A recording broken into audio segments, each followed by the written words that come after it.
Shalom saudara dan saudari. Pada pagi ini, mari kita mempersiapkan hati kita bagi Tuhan kita, Yesus Kristus, dengan menyanyikan lagu pujian ini.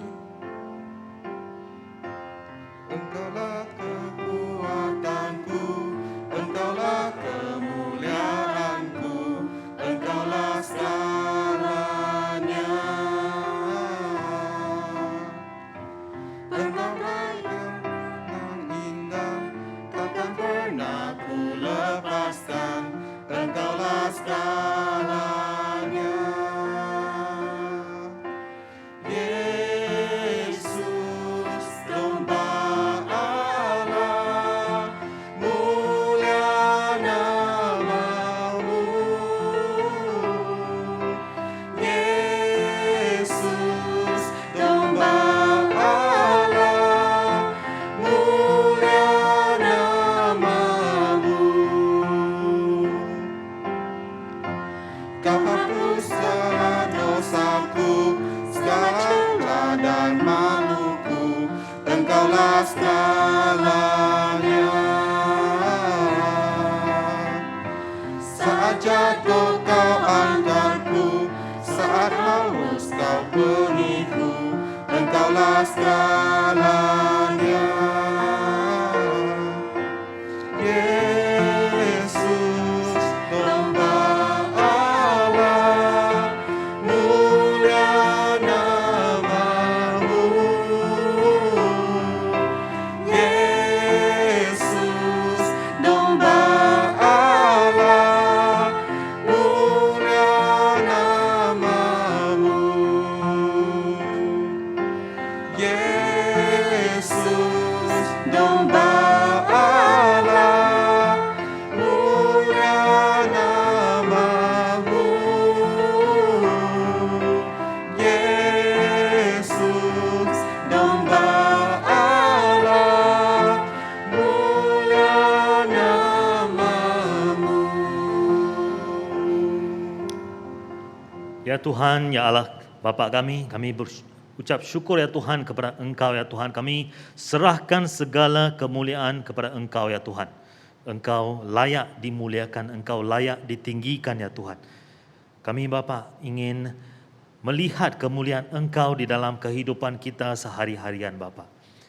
Kami serahkan hati minda kami ke tangan Engkau ya Tuhan. Engkau sertailah kami. Dalam nama Yesus Kristus kami berdoa. Amin. Shalom sekali lagi saudara dan saudari.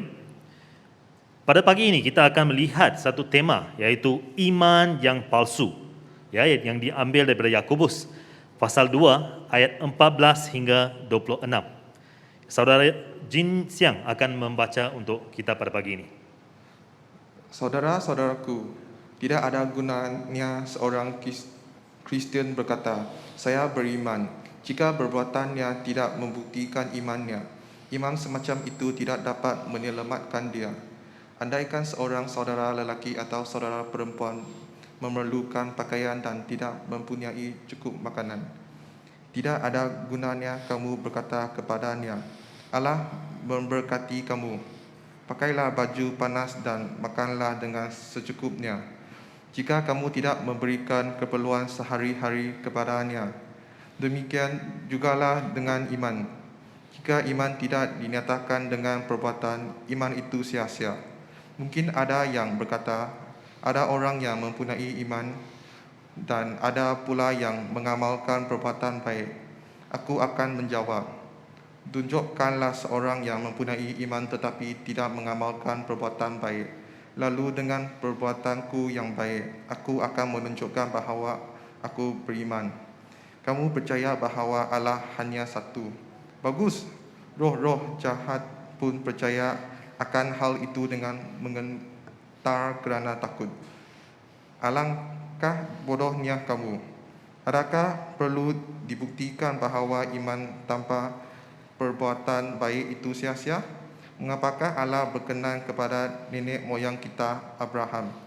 Allah berkenan kepada Abraham kerana perbuatan Abraham, yaitu mempersembahkan Ishak, anaknya dia atas mazbah sebagai persembahan kepada Allah. Kamu tidak nampakkah bahawa Abraham menunjukkan imannya dengan perbuatannya? Oleh itu, iman Abraham menjadi sempurna. Perkataan itu sesuai dengan ayat Alkitab. Abraham percaya kepada Allah dan kerana imannya Allah menerima dia sebagai orang yang melakukan kehendak Allah. Itulah sebabnya Abraham disebut sahabat Allah. Jelaslah sekarang bahawa Allah berkenan kepada seorang kerana perbuatan orang itu dan bukan hanya kerana imannya. Demikian juga halnya dengan Rahab, wanita pelacur itu. Allah berkenan kepada Rahab kerana perbuatannya. Rahab menyambut pengintip Israel dan menolong mereka melarikan melalui jalan lain. Oleh itu, sebagaimana tubuh tanpa roh adalah tubuh yang mati, demikian juga iman tanpa perbuatan adalah iman yang sia-sia. Amin. Ya, iman ialah suatu asas kunci di dalam kehidupan Kristian.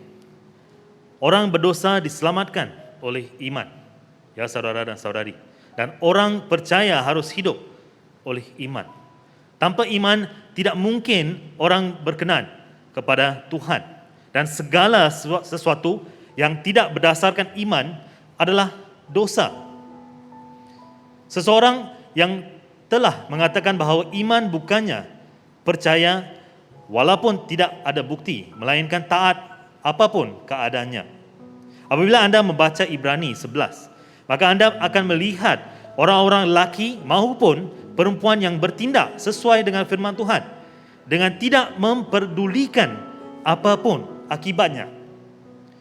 Iman bukannya semacam perasaan sama-sama yang dapat dibangkitkan.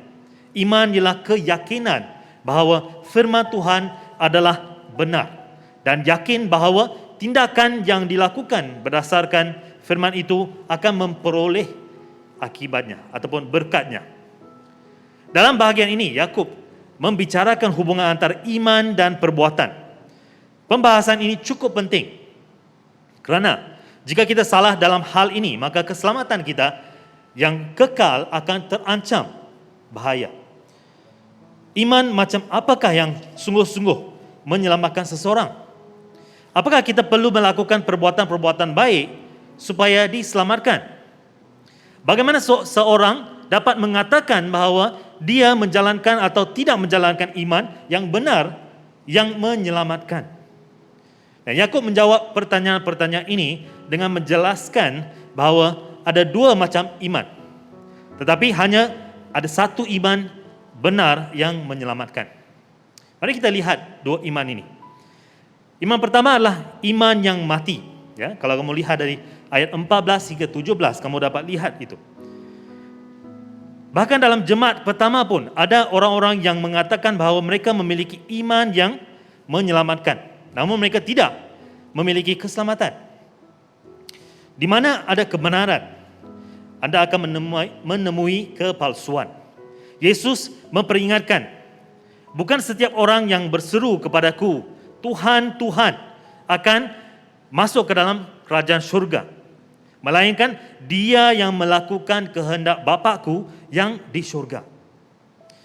Mereka yang memiliki iman yang mati menggantikan perbuatan dengan perkataan. Mereka tahu perbendaharaan kata yang benar untuk berdoa dan bersaksi, dan bahkan dapat mengutip ayat-ayat Alkitab yang benar, tetapi perbuatan mereka tidak menunjukkan apa yang selari dengan perkataan mereka, ya saudara dan saudari. Mereka mengira bahawa perkataan mereka sebaik perbuatannya dan mereka salah.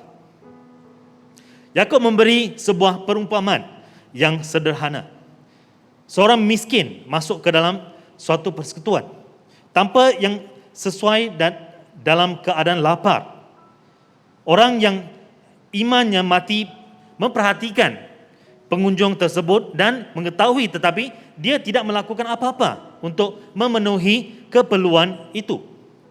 Dia hanya mengucapkan beberapa pepatah kata yang salah. Jalan, kenakanlah kain panas dan makanlah sampai kenyang. Ya, dia hanya mengatakan perkara-perkara begitu, tapi dia tidak memberikan sesuatu kepada si miskin itu. Namun pengunjung itu pergi dalam keadaan lapar dan sebagaimana dia masuk, ya, dia pergi dengan tidak ada apa-apa. Makanan dan pakaian adalah kegunaan ataupun keperluan utama setiap manusia, baik yang telah diselamatkan maupun yang belum diselamatkan.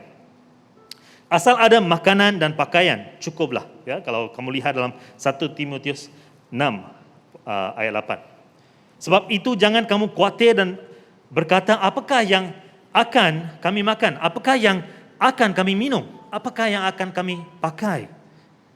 Akan tetapi Bapakku di surga tahu, ya, bahawa kamu memerlukan semuanya itu. Dalam doa kepada Tuhan, jika Allah akan menyertai, memberikan kepadaku roti untuk dimakan dan pakaian untuk dipakai. Ya. Kalau kamu lihat dalam Matius, dia menyebut tersebut. Sebagai orang-orang percaya, kita berkewajipan untuk menolong orang-orang yang berkurangan. Ya. Tidak perlu peduli sesiapa pun mereka. Kerana itu selama masih ada kesempatan lagi bagi kita, marilah kita berbuat baik kepada semua orang. Tetapi terutama kepada kawan-kawan kita seiman. Ya, kita harus memberikan pertolongan kita kepada semua orang. Dan terutamanya sekali kawan-kawan kita seiman, ya, saudara dan saudari. Sesungguhnya segala sesuatu yang kamu lakukan untuk salah seorang daripada saudaraku yang paling hina ini, kamu telah melakukan untuk aku, yaitu Yesus Kristus.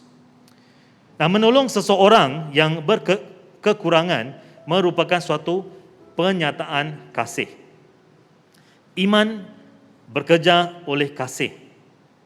Nah, Rasul Yohanes menekankan segi perbuatan baik ini.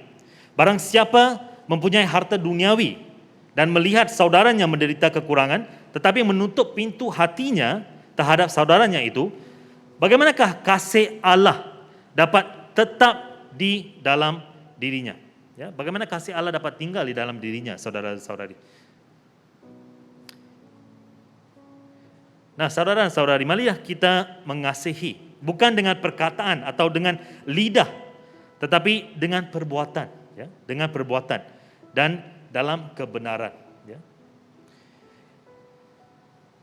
Imam dan orang Lewi dalam perumpamaan orang Samaria yang murah hati masing-masing memiliki agama, namun tidak seorang pun berhenti untuk menolong orang yang telah tercedera di tempat itu. Ya.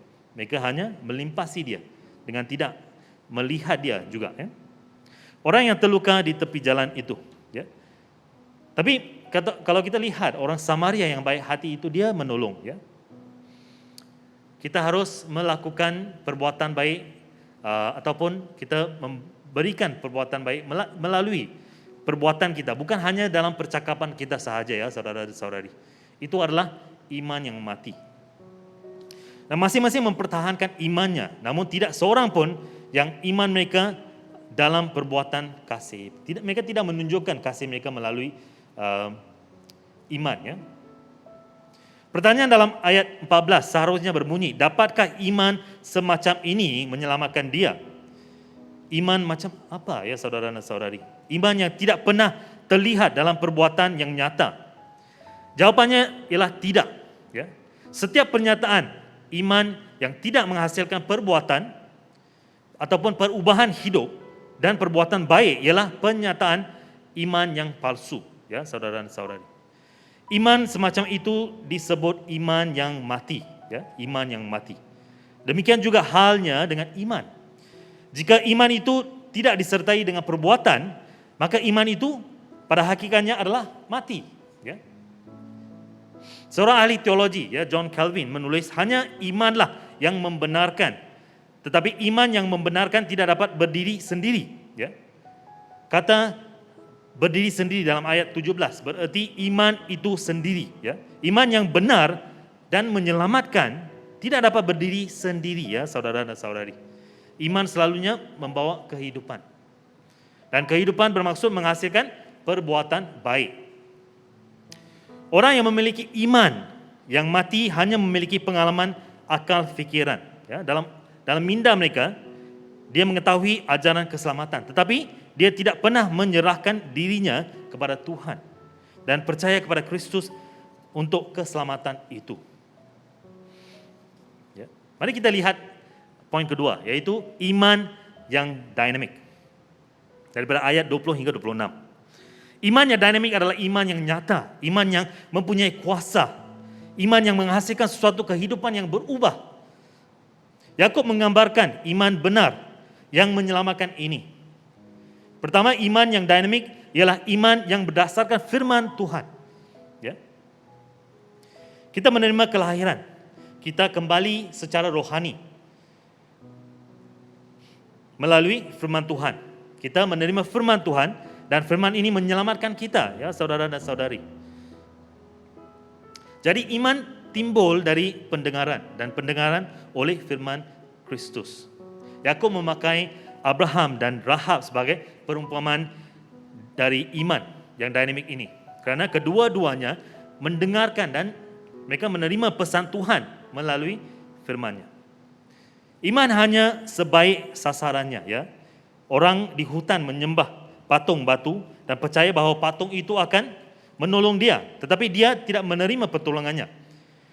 Tidak peduli berberapa besar iman seseorang, jika tidak ditujukan kepada sasaran yang benar, ya, maka iman itu tidak akan memperoleh apa-apa. Aku percaya mungkin merupakan kesaksian dari ramai orang yang tulus, tetapi pertanyaan yang penting ialah kepada siapa yang Anda percaya, ya? Apa yang Anda percaya? Kita tidak diselamatkan oleh iman dalam iman. Kita diselamatkan oleh iman dalam Kristus sebagai dinyatakan dalam firman-Nya, ya. So, iman yang dinamik adalah iman yang ditunjukkan, ya, ditunjukkan. Bukan kita tunjukkan iman itu semata-mata untuk mendapatkan satu kemuliaan untuk nama kita sahaja, bukan, ya, untuk memuliakan nama Yesus Kristus. Kerana Dia yang datang ke dunia ini dan Dia menunjukkan iman Dia melalui perbuatan-perbuatan Dia, ya saudara dan saudari. Ya, so pada hari ini kita harus pelajari, kita harus mengetahui ataupun kita harus mengendalikan adakah iman kita adalah iman yang mati ataupun iman yang dinamik, ya. Iman yang seperti Yesus Kristus, ya. Kita harus mengselidiki diri kita pada pagi ini, ya saudara dan saudari. Nah, mari kita masuk ke dalam perkara doa, ya, pada pagi ini. Saya ada 2 perkara doa pada pagi ini. Kita berdoa agar iman kita tidak akan mati, ya. Kita tahu di masa-masa ini, ya, dalam kesulitan-kesulitan yang kita lalui pada hari-hari ini, ya, mungkin menyebabkan iman kita mati, ya. Kita tidak mau melakukan kebaikan, perbuatan baik, ya. Tapi jangan, ya, jangan. Mari kita berdoa agar Tuhan akan memberikan kita ketekunan, ketabahan hati untuk terus mengikuti Dia. Mari kita berdoa. Bapa di surga, kami berucap syukur, ya Tuhan, kami dapat mendengar tentang iman yang mati dan iman yang dinamik. Kami berdoa Tuhan agar Engkau akan mengubahkan hati kami, ya Tuhan. Kami tidak mau hidup secara mati dalam iman kami, ya Tuhan. Tapi kami mau menunjukkan perbuatan kami yang baik, ya Tuhan. Yaitu memberikan mereka-mereka yang tidak mengenal Engkau. Mereka akan mengenal Engkau melalui perbuatan kami, ya Tuhan. Kami tidak mau menjadi iman yang mati, ya Tuhan. Kami berdoa Tuhan agar Engkau akan tabahkan hati kita, ya Tuhan. Supaya kami, ya Tuhan, akan sentiasa tinggal di dalam Engkau, Tuhan. Seperti Engkau tinggal di dalam kami. Terima kasih Tuhan. Ya, doa kami doakan dalam nama Yesus Kristus. Perkara 2 ialah kita berdoa agar iman kita berubah menjadi dinamik dan tidak goyah, ya. Kita harus menjadi seperti Yesus, ya bukan? Kita harus memperkukuhkan iman kita. Supaya setiap yang kita lakukan, kita dapat memuliakan nama Yesus. Ya, mari kita berdoa agar Tuhan akan memberikan kita iman yang dinamik ini. Bapa kami doa Tuhan agar Engkau akan bersama dengan kami ya Tuhan. Engkau akan berikan ya kami ya Tuhan iman yang dynamic, iman yang seperti Abraham, iman yang seperti Rahab ya Tuhan. Kami berdoa agar Engkau akan bersama dengan kami ya Tuhan. Kami akan melalui segala percobaan, segala yang kami lalui ya Tuhan. Engkau akan sentiasa berada dengan kami ya Tuhan. Kami akan melakukan segala perbuatan baik ya Tuhan. Engkau akan bersama dengan kami. Engkau akan bercakap dengan kami ya Roh Kudus. Membimbing kami, memberikan kami ya Tuhan segala pemikiran daripada Engkau ya Tuhan. Supaya kami lebih mirip Engkau ya Tuhan. Terima kasih Tuhan. Kami serahkan hari ini ke tangan Engkau ya Tuhan. Engkau bimbinglah kami, Engkau sertailah kami. Terima kasih Bapa, terima kasih Tuhan. Dalam nama Yesus Kristus kami berdoa. Amin. Amin. Nah, akhirnya mari kita menyanyikan ya chorus ini, yaitu daripada lagu Engkaulah Segalanya. Mari kita menyanyi bersama-sama.